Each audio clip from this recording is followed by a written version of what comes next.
चप्पल बाहेर शिवरायांचे कैसे चालणे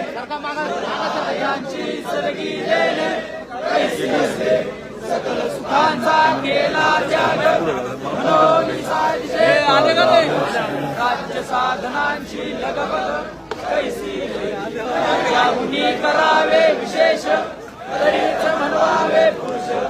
या उपरी आता विशेष काय घ्यावे शिवरायांसी आठवावे जीवित तृणवत मानावे य लोकी परलोकी उरावे